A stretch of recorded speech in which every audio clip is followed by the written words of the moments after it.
Atención.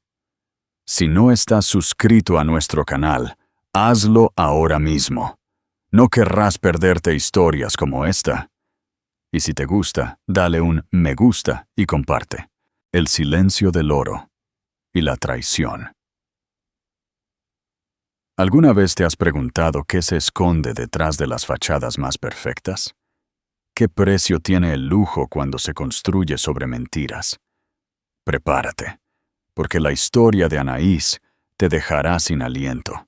El silencio de un ático de 10 millones de euros es un vacío especial. Para Anaís Valdés, era una caverna de hielo brillante. Esa noche, el único sonido era la respiración entrecortada y dolorosa de su hijo de 6 meses, Diego, y el eco de las últimas palabras de su esposo. Él se había parado junto a la puerta, vestido con un traje de diseñador que costaba más que el coche de sus padres, su apuesto rostro desfigurado por la impaciencia. Ella le había rogado que no se fuera, no esa noche. «Está ardiendo en fiebre, Ricardo», había suplicado. Él solo se ajustó los gemelos, sus ojos tan fríos como el mármol bajo sus pies. «Es solo un bebé. Estarás bien», había dicho, desestimando su terror, desestimando a su hijo. Luego se fue, la puerta haciendo clic al cerrarse mientras se dirigía a su amante, dejando a Anaís sola en su jaula dorada, con un niño enfermo y un corazón destrozado. Ella pensó que esa había sido la peor noche de su vida. Se equivocó. A la mañana siguiente, la llamó su jefe, y la verdadera pesadilla comenzó. Anaís una vez creyó que vivía un cuento de hadas. Había conocido a Ricardo Montalbán en una gala benéfica, un romance vertiginoso que parecía sacado de las páginas de una revista. Él era la estrella ascendente de Montalbán y Soto Capital, un joven prodigio en el despiadado mundo financiero de Madrid. Era encantador, ambicioso y devastadoramente apuesto. La había perseguido con una intensidad tan decidida que la dejó sin aliento. Él amaba su inteligencia, decía, su ingenio agudo, su fuerza tranquila. La había convencido de suspender su propia prometedora carrera en contabilidad forense. «Construiré un imperio para nosotros, Anaís», le había susurrado contra el cabello. «Solo tienes que estar a mi lado». Y por un tiempo, fue perfecto. El extenso ático con vistas al Parque del Retiro, los vestidos de alta costura, los viajes a Ibiza en jet privado. Era una vida de privilegio imposible. Cuando nació su hijo Diego, Anaís pensó que su mundo estaba completo. Tenía el esposo perfecto, el bebé perfecto, la vida perfecta. Pero la perfección estaba aprendiendo. Era una frágil fachada. Las grietas habían comenzado a aparecer lentamente. Las noches tarde en la oficina se hicieron más frecuentes. Los viajes de negocios se extendieron sin explicación. Un nuevo aroma, un perfume dulzón, que no era el suyo, se aferraba a sus camisas. Cuando ella le había preguntado suavemente, él le había dado la vuelta. Era el estrés de la adquisición de Soto, un acuerdo masivo que definiría su carrera y que él estaba liderando. La acusó de ser necesitada, de no entender la presión bajo la que estaba. La hizo sentir pequeña, sus preocupaciones triviales. Esa noche, la fachada no solo se había agrietado, se había hecho añicos. Diego había estado inquieto todo el día, sus balbuceos felices habituales reemplazados por llantos débiles y dolorosos. Al anochecer, su temperatura subía. Anaís había llamado al pediatra, quien le aconsejó un baño tibio y una observación cuidadosa, advirtiéndole que fuera a urgencias si su fiebre superaba los 40 grados. El miedo, frío y agudo, se había enroscado en su estómago. Era una madre primeriza, y la responsabilidad se sentía inmensa, aterradora. Ricardo había llegado a casa justo después de las 8, entrando al apartamento, ya quitándose la chaqueta de trabajo y poniéndose una nueva para su salida nocturna. «No puedes irte», había dicho Anaís, su voz temblorosa ligeramente. Sostenía a Diego cerca, su pequeño cuerpo irradiando un calor aterrador contra su pecho. «Está enfermo, Ricardo, muy enfermo. Su fiebre es de 39.5». Ricardo apenas los miró. Estaba enviando un mensaje de texto con una pequeña sonrisa de autosatisfacción en su rostro. Ella sabía a quién le estaba enviando mensajes. Clara, la publicista junior, increíblemente joven e increíblemente rubia de una firma rival. Anaís había visto su nombre parpadear en su teléfono más de una vez. «Estará bien», dijo Ricardo, su tono despectivo. «Los bebés tienen fiebre, es lo que hacen.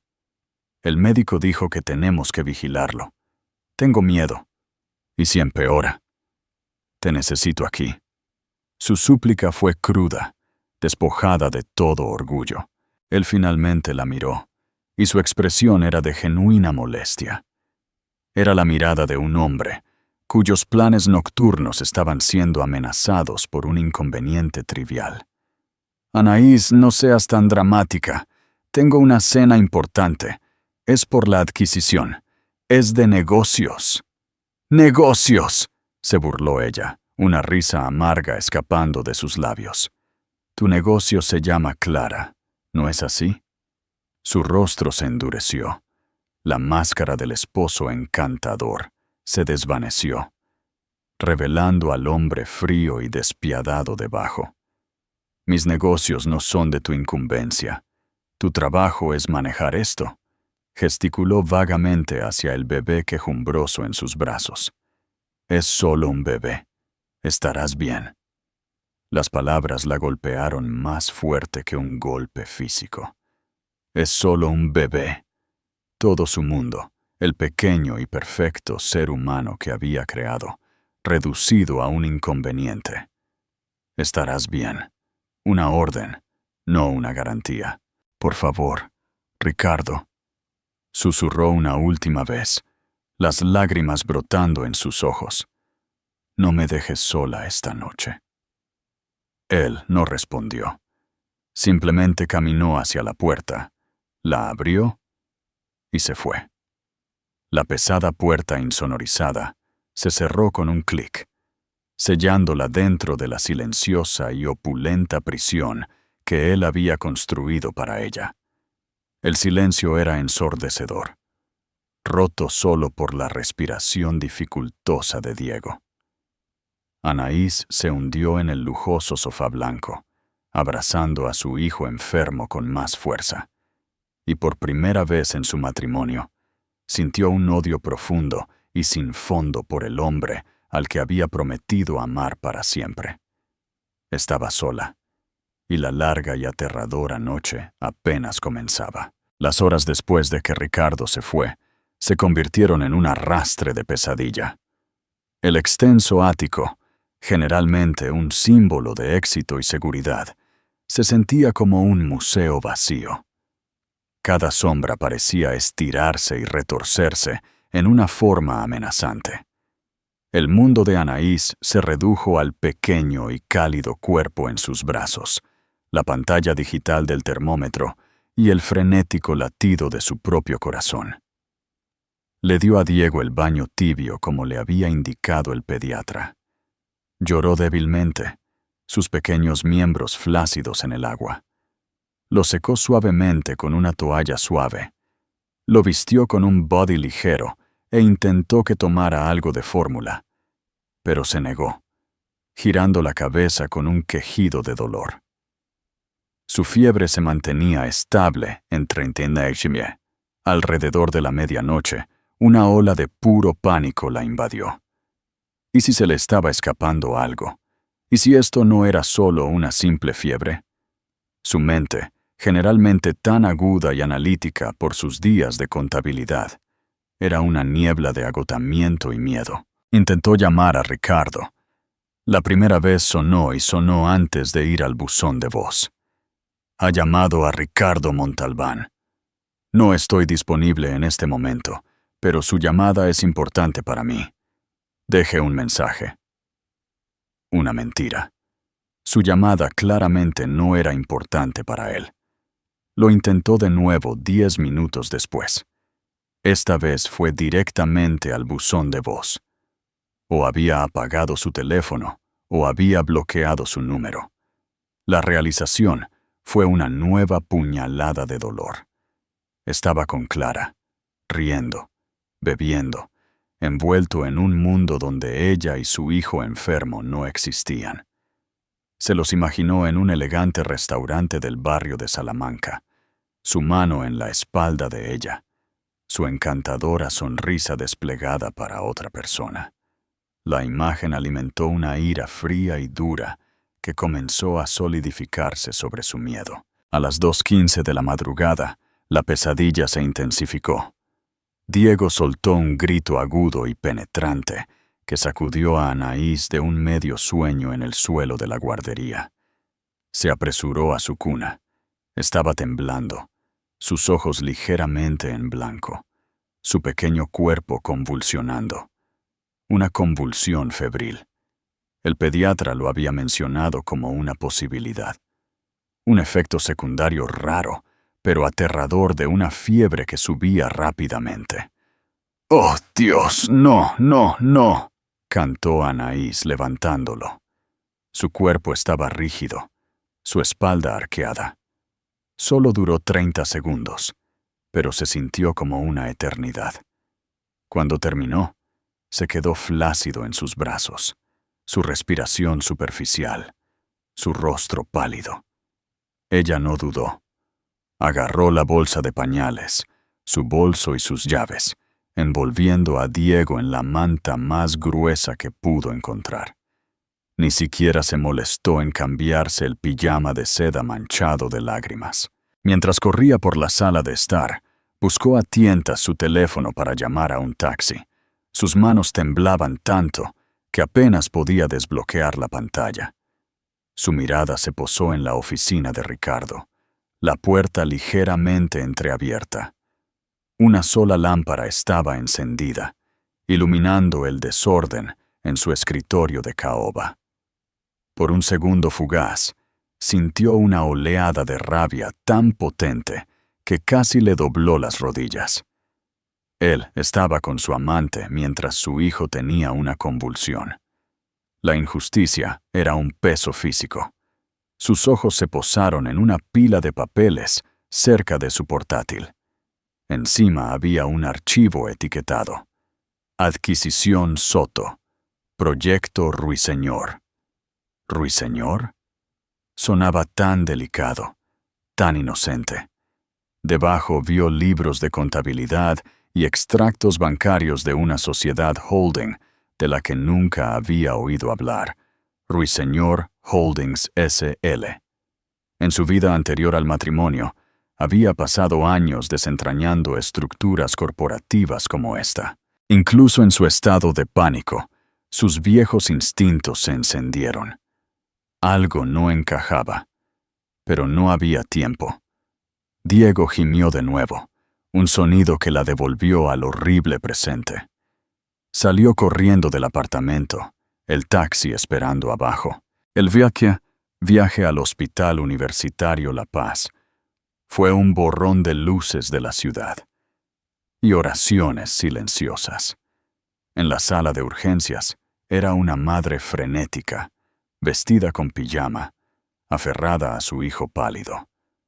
Las enfermeras y los médicos fueron rápidos y profesionales, llevando a Diego a una sala pediátrica. Le preguntaron la información de contacto de su padre. «¿Su padre? No disponible», dijo Anaís, las palabras con sabor a ceniza en su boca. Durante las siguientes 4 horas, Se sentó en una incómoda silla de plástico bajo las duras luces fluorescentes del hospital, una figura solitaria en un mar de emergencias privadas de otras personas. Estabilizaron a Diego, bajaron su fiebre con medicamentos y le aseguraron que las convulsiones febriles, aunque aterradoras, a menudo no eran tan peligrosas como parecían. Necesitaría ser observado el resto de la noche, mientras los primeros toques grises del amanecer rompían sobre la ciudad. Anaís se sentó junto a la cuna del hospital de Diego, observándolo dormir pacíficamente por primera vez en 12 horas.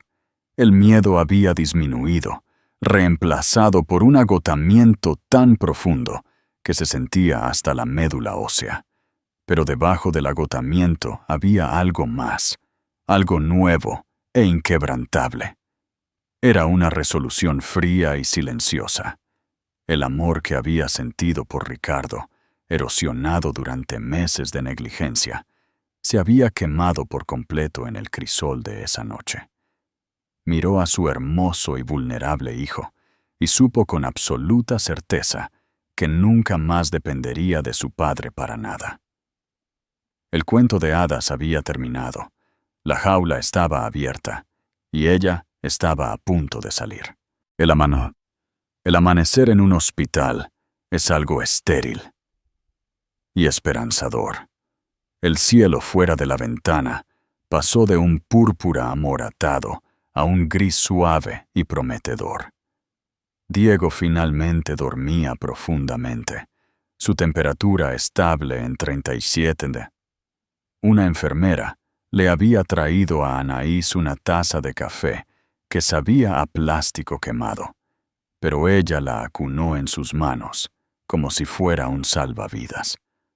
La adrenalina de la noche se había disipado, dejando una calma vacía. Había sobrevivido. Más importante aún, Diego lo había hecho. Revisó su teléfono. Todavía no había mensajes de Ricardo, ni una sola llamada perdida. Eran casi las 7:30 de la mañana.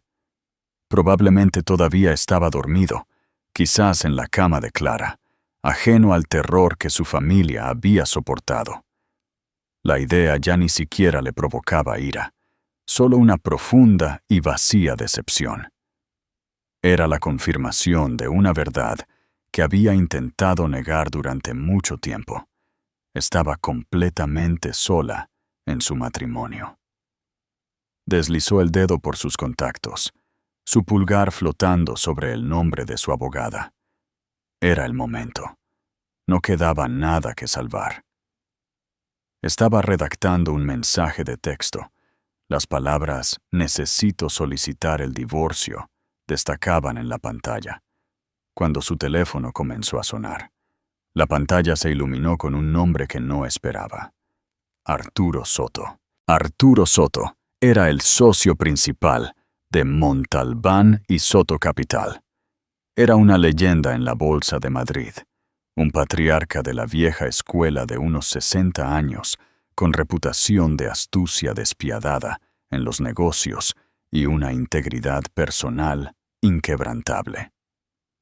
Anaís solo lo había conocido unas pocas veces en eventos formales de la empresa. Siempre fue educado pero distante. Sus penetrantes ojos azules parecían ver más de lo que uno quería. Era el jefe de Ricardo, su mentor. ¿Por qué la llamaría a su teléfono personal a las 7:30 de la mañana? Su primer pensamiento fue que algo le había pasado a Ricardo, un accidente. Una parte de ella, un vestigio de la mujer que una vez lo había amado, sintió un destello de alarma. Contestó, su voz ronca por la falta de sueño. «Hola, Anaís. Soy Arturo Soto. Espero no llamar en un mal momento». Su voz era profunda y grave, exactamente como la recordaba, pero había una corriente de urgencia que la puso nerviosa. «Señor Soto, no... Está bien, todo bien. ¿Está Ricardo con usted?»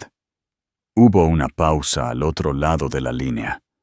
«No, no lo está. Y esa es parte de la razón por la que llamo. He estado tratando de localizarlo toda la noche. Su teléfono está apagado. ¿Sabe dónde está? La pregunta era capciosa. La mente de Anaís se aceleró. ¿Debería encubrirlo? El instinto, nacido de años de ser una esposa que apoyaba, era decir que estaba ocupado para proteger su imagen. Pero la imagen era una mentira, y ella había terminado con eso. Respiró hondo. El aire frío del hospital la tranquilizó. No, señor Soto, no lo sé. Me dijo que tenía una cena de negocios importante anoche, y se fue alrededor de las 8:30 p.m. No he sabido nada de él desde entonces. Eligió sus palabras con cuidado, omitiendo la parte de Clara y ciñéndose solo a los hechos indiscutibles. Otra pausa, más larga esta vez, pudo escuchar el débil sonido de papeles. «Una cena de negocios», repitió el señor Soto, su tono teñido de algo que no podía descifrar. Incredulidad. «Anaís, no hubo cena de empresa anoche. La firma final de la adquisición no es hasta mañana por la mañana. Anoche era la última oportunidad para la diligencia de vida final. Ricardo se suponía que debía estar en la oficina, ejecutando los números finales. Ha incumplido un plazo crítico». A Anaís se le heló la sangre. No solo le había mentido sobre estar con Clara, le había mentido sobre su trabajo, poniendo en peligro el mayor acuerdo de su carrera, el acuerdo que había usado como excusa para su negligencia durante meses. Yo no lo sabía, balbuceó, sintiendo una extraña sensación de vértigo.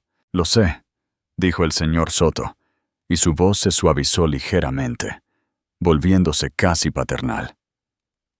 Anaís, la razón por la que la llamo no es solo para encontrar a mi vicepresidente senior descarriado. La llamo porque creo que usted puede estar en posición de ayudarme con un asunto corporativo delicado, un asunto que involucra directamente a su esposo. Su mente volvió al archivo en el escritorio de Ricardo, Proyecto Ruiseñor, la extraña sociedad holding.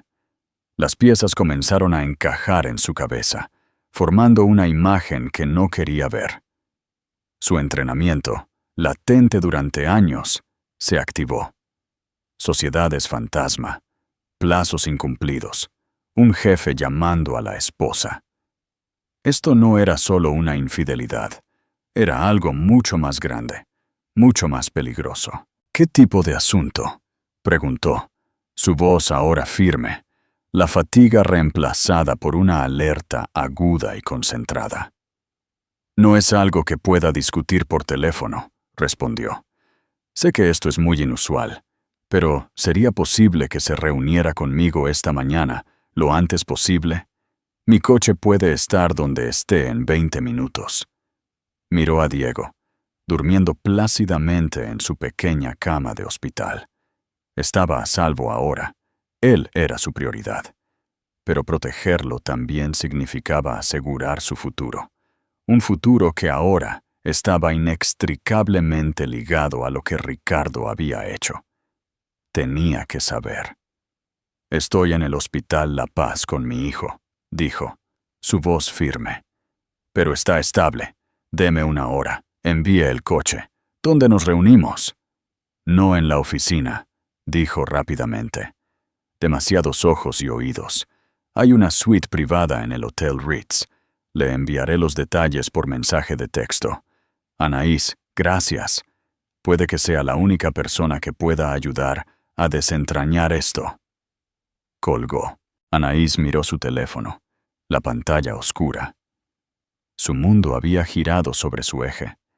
Anoche era una esposa agraviada, una madre asustada. Esta mañana era algo completamente diferente. Era una mujer con una elección, de pie al borde de una conspiración que apenas comenzaba a comprender.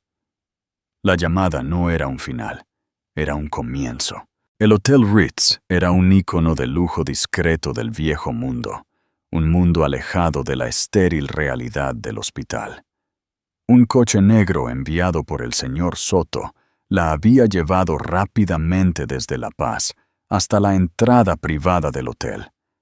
Había logrado convencer a una amable enfermera para que cuidara a Diego durante un par de horas, prometiendo regresar antes de que se despertara, vestida con batas prestadas del armario de suministros del hospital. La única ropa limpia disponible, se sintió completamente fuera de lugar, caminando por el vestíbulo de mármol. Arturo Soto la esperaba en una suite penthouse que daba al parque, la misma vista que su propio apartamento, pero desde un ángulo diferente, más sombrío. No era el intimidante titán corporativo que recordaba. Era un hombre con el peso del mundo sobre sus hombros.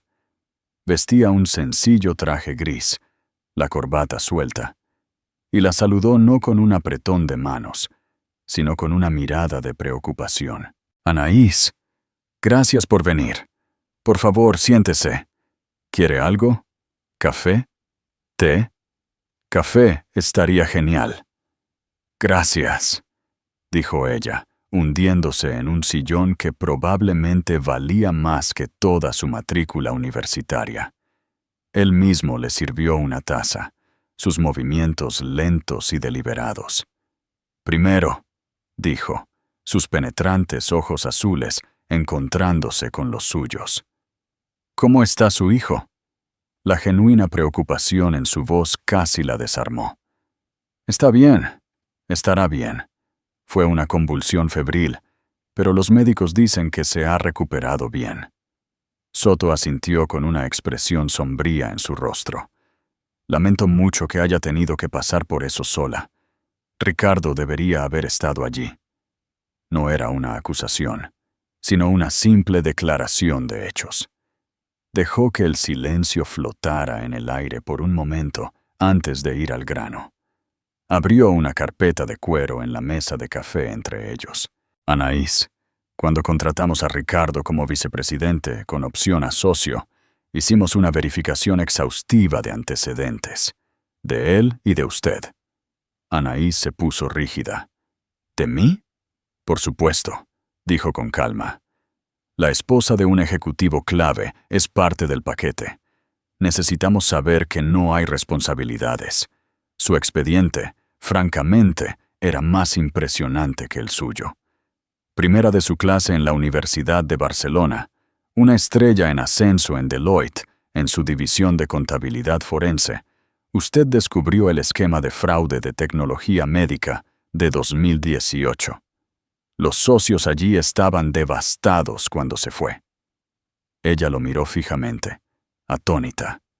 Ricardo siempre había minimizado su carrera anterior, enmarcándola como un pequeño trabajo que tenía antes de conocerlo y de que comenzara su vida real. La había hecho sentir como si hubiera sido una analista competente, pero poco notable. Escuchar sus logros expuestos tan claramente por un hombre como Arturo Soto fue desconcertante. Yo dejé eso», dijo en voz baja. «Por mi familia». «Lo sé», dijo Soto, su mirada inquebrantable. Y Ricardo sabía exactamente a qué la estaba convenciendo de renunciar. No se casó con una hermosa socialité, Anaís. Se casó con una de las mentes financieras más agudas que he visto en papel. Y creo que ha estado usando ese hecho en su contra. Empujó un documento por la mesa. Era un diagrama de flujo de empresas interconectadas. En el centro estaba la adquisición de Soto, su objetivo principal. Ramificándose de ella, había varias entidades más pequeñas, y allí, en la parte inferior, había un nombre que le cortó la respiración. Ruiseñor Holdings, S.L. El proyecto Ruiseñor, como Ricardo tan poéticamente lo llamó, es un fantasma, explicó Soto, su voz baja e intensa. Es una sociedad fantasma que estableció hace 6 meses, registrada en Madrid, con más vínculos con cuentas offshore en las Islas Canarias. Ha estado usando la adquisición como tapadera. En los últimos meses, ha desviado sistemáticamente casi 15 millones de euros de nuestra firma. Anaís sintió que la sangre se le iba del rostro.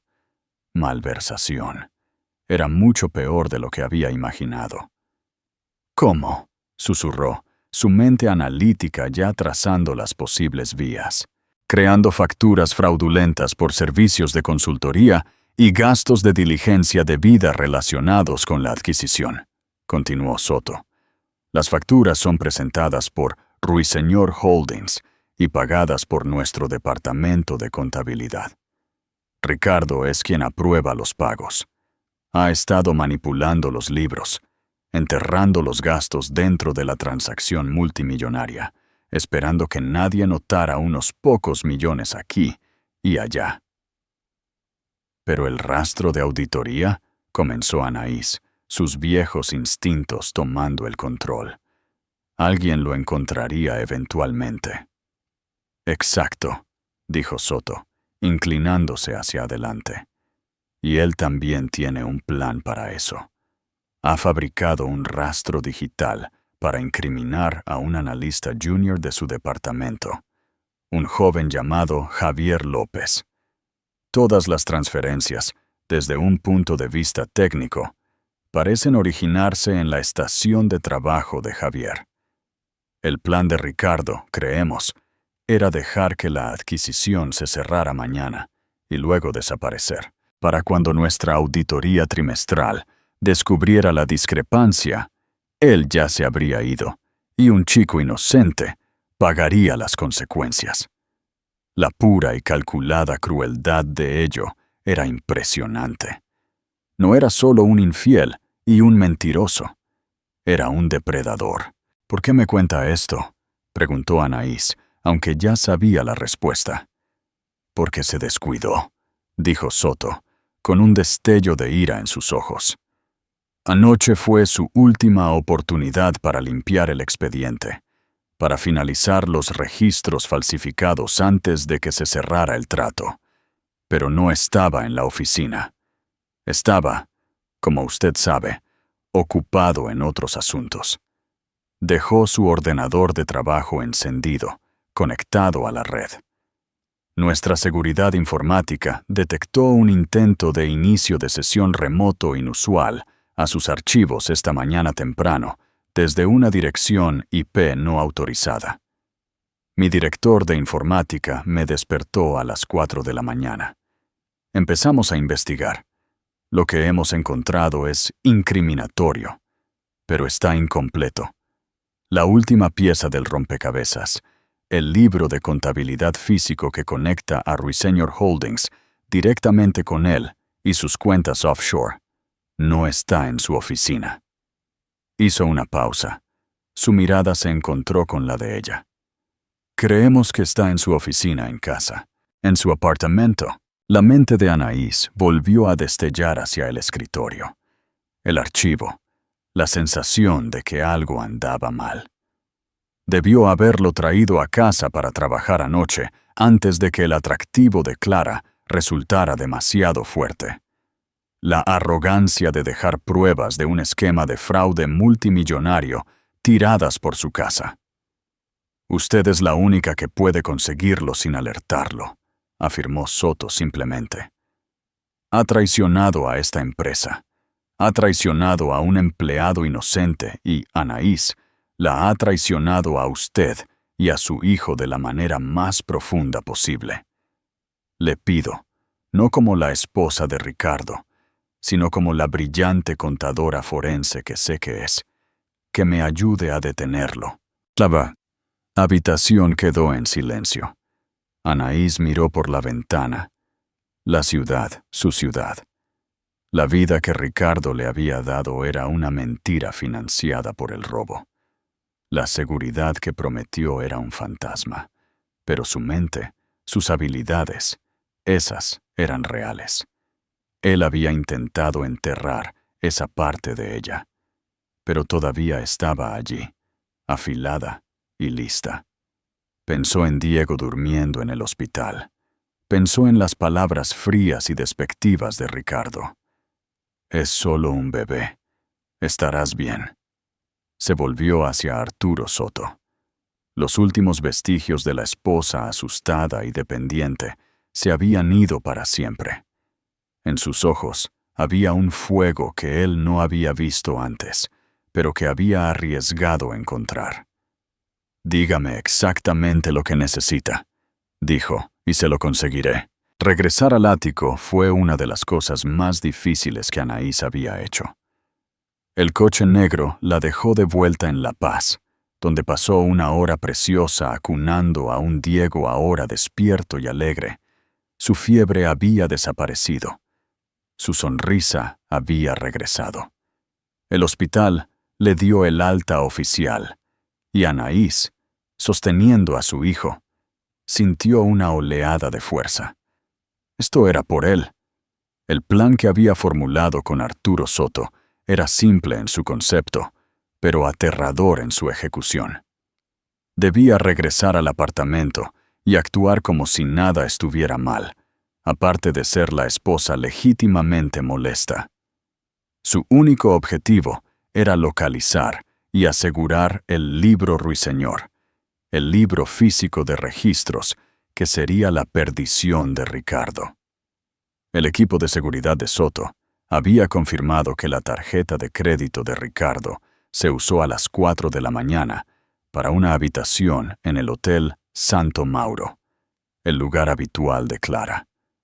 Todavía estaba allí, probablemente durmiendo su noche de libertinaje. Esto le dio a Anaís una ventana. Mientras el ascensor ascendía al ático, su corazón martilleaba contra sus costillas. Ya no era solo una esposa que regresaba a casa. Era un caballo de Troya, una agente de la justicia entrando en el corazón del campamento enemigo. Abrió la puerta, el familiar clic resonando con un nuevo significado. El apartamento estaba impecable, silencioso y frío. La luz del sol se filtraba por las ventanas del suelo al techo, brillando sobre el cristal y el cromo, iluminando una vida que era una completa fabricación. Acostó a un Diego dormido en su cuna, sus movimientos silenciosos y deliberados. Luego fue a la oficina de Ricardo. La habitación estaba tal como la había visto en su carrera de pánico horas antes. El escritorio era un caos controlado de archivos y tecnología. Sus ojos escanearon inmediatamente el libro. Soto lo había descrito como un simple cuaderno Moleskine negro. La afectación analógica de Ricardo. Un lugar donde guardaba números clave y códigos de transferencia, creyendo que era más seguro que cualquier archivo digital. No estaba en el escritorio. No estaba en los estantes forrados con libros de leyes encuadernados en cuero que nunca había leído. Revisó los cajones. El primero estaba lleno de bolígrafos caros y papelería. El segundo contenía efectos personales. Gemelos, fotos antiguas, un reloj de repuesto. El tercero estaba cerrado con llave. Por supuesto, el pánico comenzó a punzar en los bordes de su calma. No tenía una llave. Ricardo la llevaba consigo en todo momento. Podía sentir los preciosos minutos pasando. Pasó los dedos por el borde del cajón, su mente acelerada. En su antiguo trabajo, había aprendido que los criminales corporativos a menudo eran deshechos por la simple arrogancia y pereza humana. Ricardo era ambas cosas con creces. ¿Dónde escondería una llave? No en un lugar inteligente, en un lugar conveniente. Miró alrededor de la oficina. Sus ojos se posaron en un pesado y ornamentado marco de fotos de plata sobre el escritorio. Contenía una foto de ella y Ricardo el día de su boda, sonriendo felizmente ajenos al futuro. Él amaba esa foto, viéndola como un testimonio de su éxito, la hermosa esposa, la vida perfecta. Con una oleada de amarga ironía, la levantó. Sintió un ligero bulto en el respaldo de terciopelo. Con cuidado, quitó la parte trasera. Pegada en el interior había una pequeña llave plateada. Sus manos temblaron mientras insertaba la llave en la cerradura. Giró con un suave clic. Abrió el cajón. Y allí estaba, un simple cuaderno Moleskine negro. Lo abrió. Las páginas estaban llenas de la letra ordenada y precisa de Ricardo. Estaba todo allí. Fechas, montos de transferencia, códigos y nombres de contactos bancarios offshore. Cotejado con la evidencia digital que tenía el equipo de Soto, esto era la prueba irrefutable. Este era el clavo en el ataúd multimillonario de Ricardo. Sacó su teléfono y con manos firmes fotografió cada página, creando una copia de seguridad digital como le había indicado Soto. Luego guardó el libro de contabilidad original en el fondo de la bolsa de pañales de Diego, escondiéndolo debajo de una capa de pañales y toallitas húmedas. Nadie buscaría allí. Justo cuando cerró el cajón vacío y lo volvió a cerrar con llave, colocando la llave en su escondite, escuchó un sonido que le heló la sangre, el timbre del ascensor privado que llegaba a su piso. Él había regresado. No lo esperaba tan temprano. Su ventana acababa de cerrarse de golpe. Salió corriendo de la oficina, su mente un torbellino. Tenía que parecer normal. Se alisó el cabello, respiró hondo y tembloroso, e intentó componer su rostro en una máscara de ira cansada. El rostro de una esposa que había pasado toda la noche con un hijo enfermo. La puerta del apartamento se abrió y Ricardo entró. Se veía cansado, su caro traje arrugado.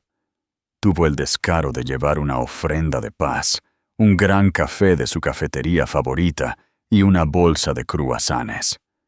Anaís, comenzó, su voz intentando un tono de suave contrición. Mira, sé que estás enfadada. Lo siento mucho por anoche. Las cosas con el trato se salieron de control. Debería haber llamado. Ella lo miró fijamente, su hermoso rostro mentiroso. Pensó en la convulsión de Diego, en su terror en el hospital, en el inocente Javier López, que estaba a punto de ver su vida arruinada. Pensó en el libro de contabilidad, escondido a no 20 pies de distancia en la bolsa de pañales de su hijo. ¿Se salieron de control?, repitió, su voz peligrosamente tranquila. No tienes ni idea. Él frunció el ceño, su disculpa practicada vacilando ante su fría furia. Vamos, cariño, no seas así. Estaba trabajando. Por nosotros. Por nuestro futuro. Gesticuló con el café. Te traje el desayuno. Anaís soltó una risa corta y aguda, desprovista de humor. ¿Crees que un croissant arregla esto, Ricardo? ¿Crees que puedes simplemente volver aquí y arreglarlo todo con el desayuno? Este era el momento. El plan era que ella saliera del apartamento con Diego y la bolsa, y se encontrara con el contacto de Soto abajo. Pero Ricardo estaba aquí ahora, bloqueando su camino, tratando de aplacarla con gestos patéticos. Tenía que interpretar su papel a la perfección. ¿Dónde está Diego?, preguntó, un destello de lo que podría haber sido una preocupación genuina en sus ojos. ¿Está bien? Está bien, dijo ella, su voz como el hielo. No gracias a ti. Pasamos la noche en La Paz. Tuvo una convulsión. Ricardo, el color se le fue del rostro. ¿Qué? ¿Una convulsión? ¿Por qué no me llamaste? Lo intenté, dijo ella, dejando que toda la amargura de la noche se derramara en sus palabras. Tu teléfono estaba apagado. Estabas demasiado ocupado con tu cena de negocios. Él parecía genuinamente afectado, una grieta en su armadura de arrogancia. Anaís, yo no lo sabía. Lo juro. Ya no importa, dijo ella, acercándose a la bolsa de pañales y colgándosela del hombro. Se dirigió a la guardería. Me llevo a Diego a casa de mi madre unos días. No puedo ni mirarte ahora mismo. Era la excusa perfecta. Él lo vería como una esposa que necesitaba espacio, no como una mujer que llevaba la evidencia que lo destruiría. Espera. Anaís, hablemos de esto, suplicó él, siguiéndola. Ella levantó a su hijo dormido de su cuna, el peso de él un ancla reconfortante en la tormenta. No hay nada de qué hablar, Ricardo, dijo ella, volviéndose para mirarlo, sus ojos duros como diamantes. Tomaste tu decisión anoche. Ahora yo estoy tomando la mía. Pasó junto a él, dirigiéndose a la puerta, la bolsa de pañales que contenía su perdición colgada del hombro. El destino de millones de euros, de múltiples vidas, estaba escondido entre los pañales y el desinfectante. Y el arquitecto del crimen no tenía idea de que acababa de ser jaque mate. El aire en el ático era denso con una tensión que se sentía físicamente sofocante. Ricardo, por primera vez desde que lo conocía, parecía completamente desconcertado. Su fría furia era algo que no podía encantar, intimidar o comprar para salir de ella. Vio cómo se le escapaba el control y eso lo desesperó. «No te alejes de mí, Anaís», dijo, su voz adquiriendo un tono más duro mientras la seguía al vestíbulo. Se movió para bloquear la puerta. «No vamos a hacer esto. No te vas a llevar a mi hijo y te vas a ir corriendo a casa de tu madre». «¿Mi hijo?» El pronombre posesivo después de una noche de completo abandono era tan audaz que casi la hizo reír. Anaís abrazó a Diego con más fuerza y lo enfrentó. «Quítate de mi camino, Ricardo». «No», dijo, su rostro retorciéndose en una fea mueca. «Ya tuviste tu pequeño berrinche. Ya dejaste claro tu punto. Me equivoqué. Te compraré una nueva joya. Iremos a París. Deja de ser tan histérica». Fue su error fatal. La condescendencia, la creencia de que podía ser comprada, de que su dolor legítimo era mera histeria, solidificó su determinación en algo inquebrantable. «Se acabó, Ricardo», dijo, su voz escalofriantemente tranquila. «Y no solo por Clara, no solo porque dejaste a tu hijo cuando estaba enfermo.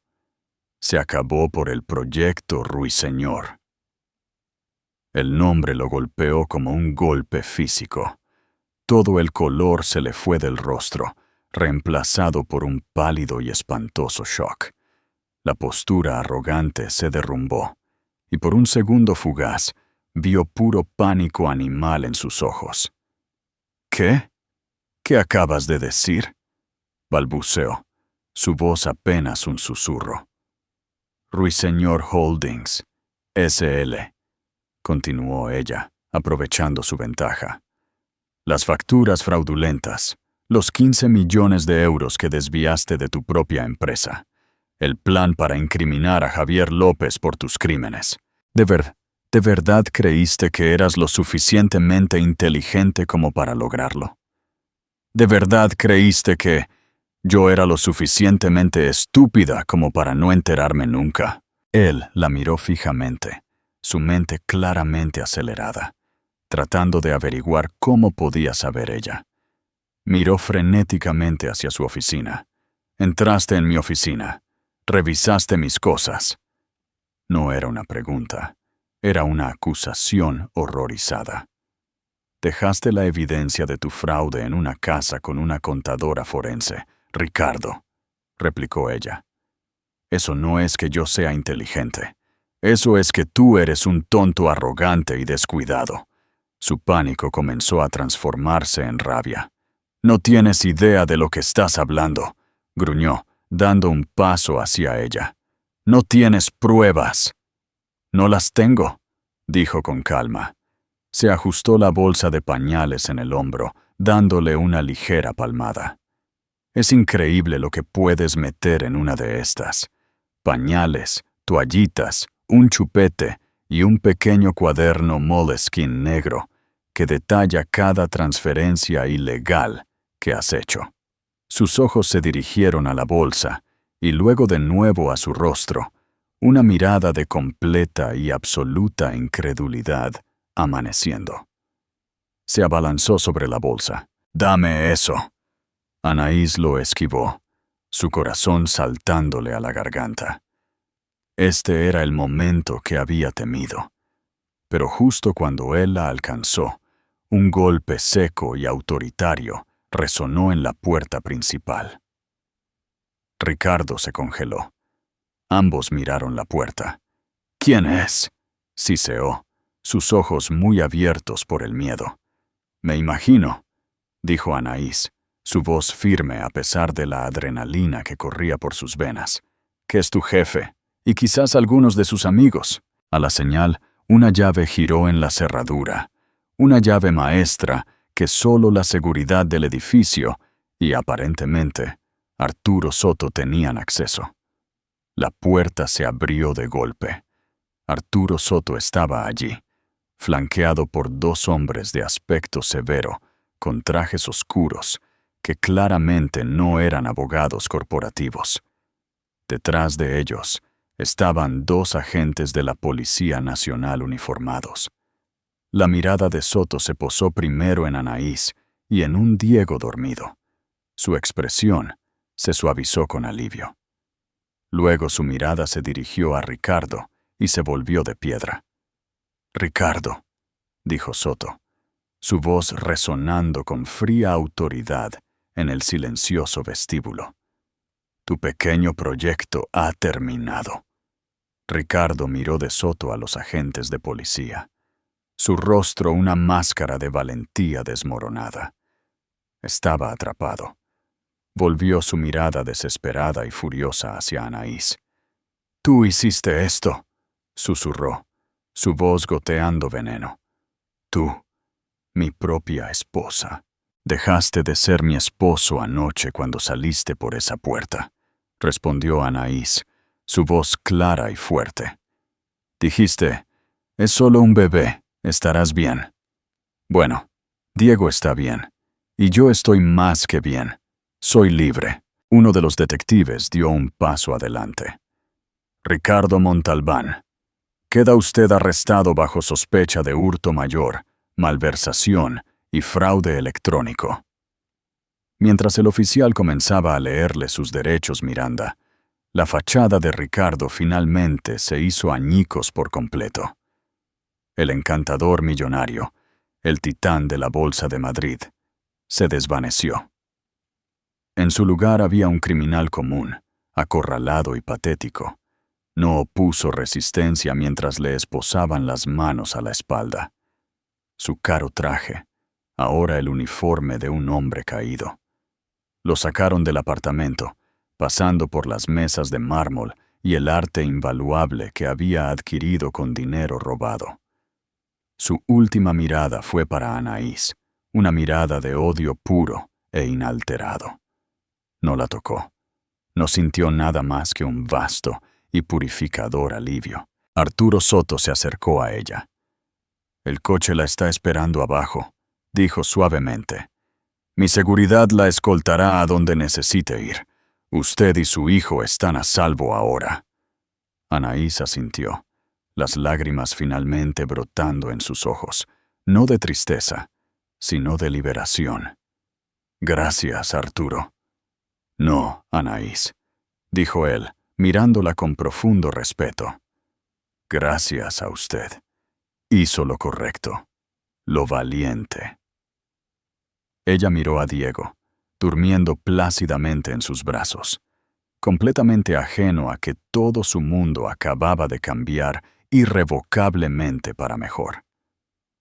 Había entrado en este apartamento como una prisionera. Ahora salía como una superviviente, con su hijo en brazos y la llave de su nueva vida escondida en una bolsa de pañales. El martillo cayó en la silenciosa sala del tribunal, con paneles de madera, el sonido resonando con una finalidad que parecía sacudir el polvo del aire. 6 meses después del día en que Ricardo había abandonado a su familia, su destino estaba sellado.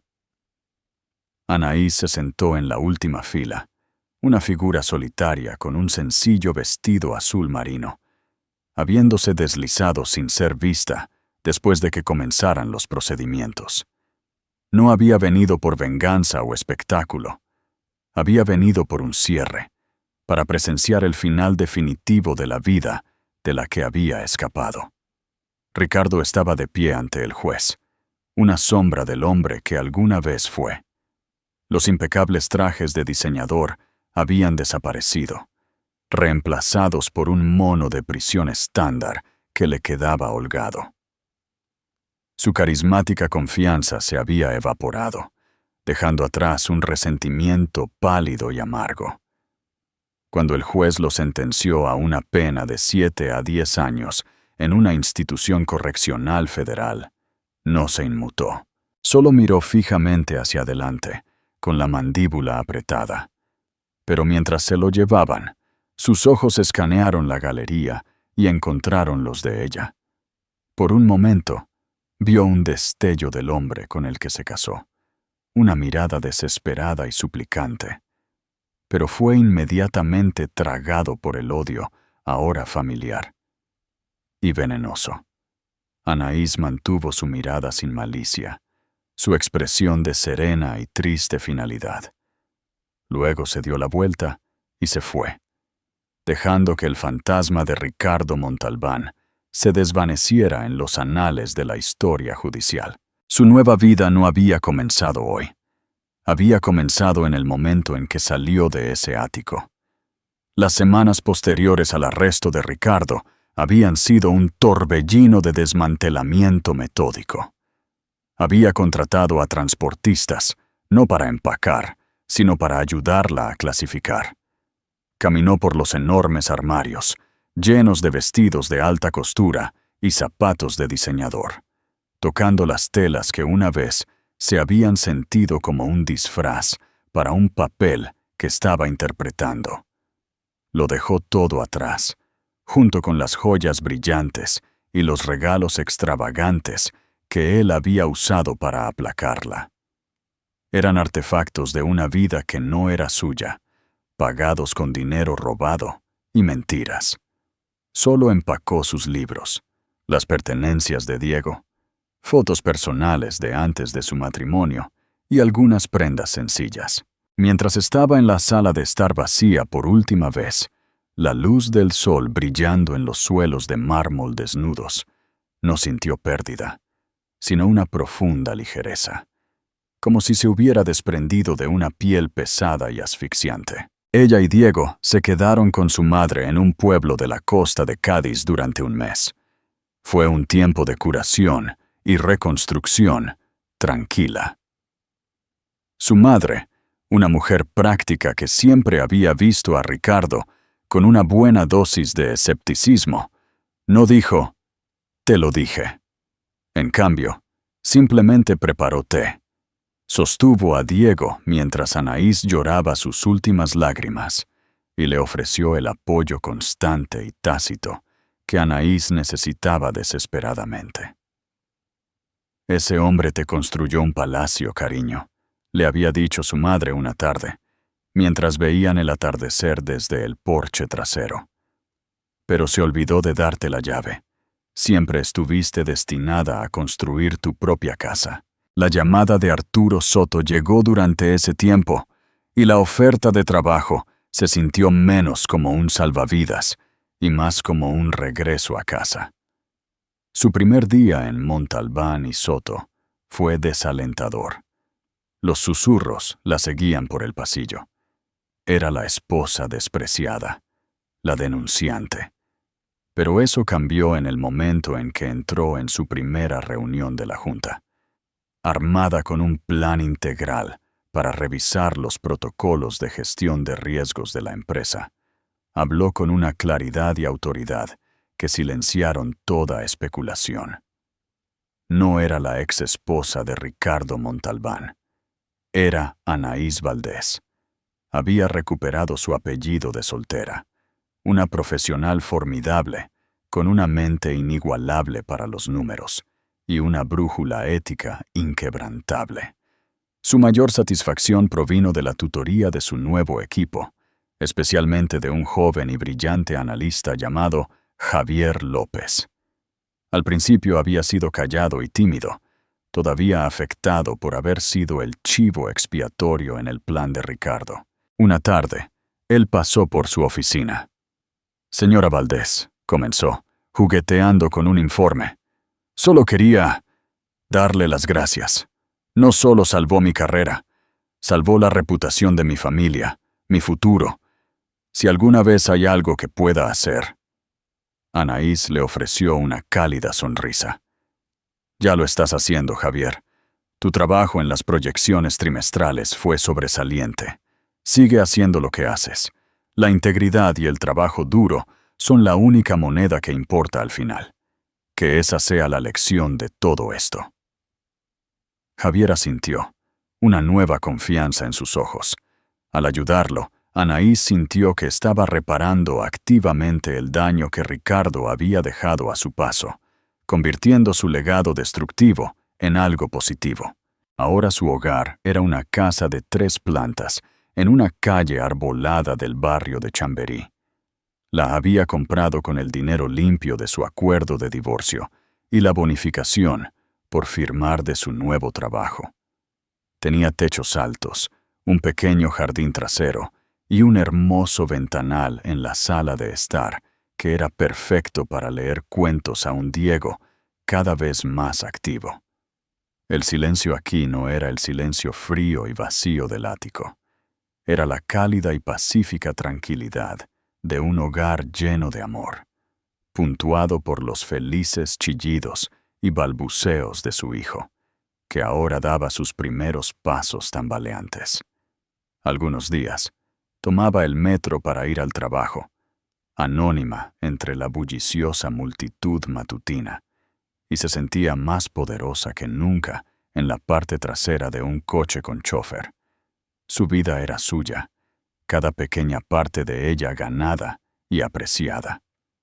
Incluso vio un artículo en línea un día sobre Clara, que había intentado redefinirse como influencer de bienestar.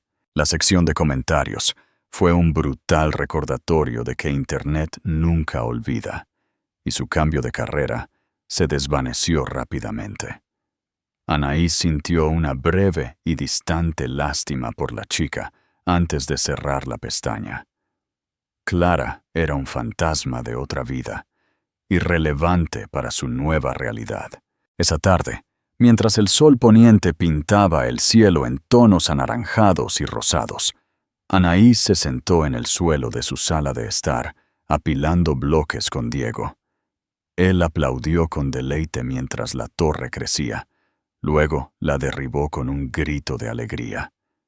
Su risa era la única música que necesitaba. Pensó en las palabras crueles y despectivas de Ricardo, que habían sido el catalizador de su transformación. «Es solo un bebé. Estarás bien».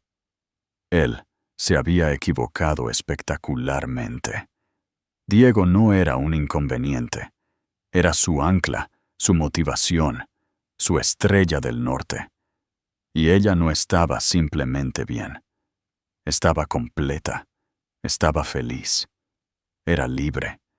Había enfrentado al millonario, al manipulador, al monstruo que vivía en la jaula dorada, y había descubierto que la llave siempre estuvo dentro de ella.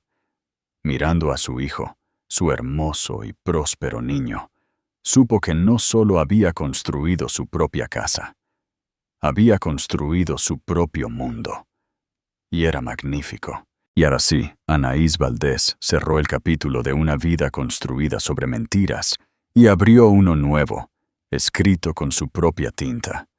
Su historia no es solo sobre la caída de un esposo infiel y criminal. Es un poderoso testimonio de la fuerza oculta que reside dentro de nosotros, esperando el momento adecuado para emerger. Es un recordatorio de que las jaulas más doradas siguen siendo jaulas, y que la verdadera riqueza no se mide en euros, sino en integridad, coraje y la libertad de construir una vida según tus propios términos. Ella no solo se vengó, reclamó su identidad, su carrera y su futuro, demostrando que la respuesta más poderosa a la traición es construir una vida mejor sin la persona que te rompió el corazón. ¿Qué pensaste de la decisión final de Anaís? ¿Crees que hizo bien en unirse al jefe de su marido? Déjanos tus comentarios abajo. Si te conmovió esta historia de resiliencia y empoderamiento, por favor, dale un me gusta a este video. Compártelo con alguien que necesite escucharlo. Y no olvides suscribirte a nuestro canal para más dramas de la vida real que te mantendrán al borde del asiento. Gracias por escuchar.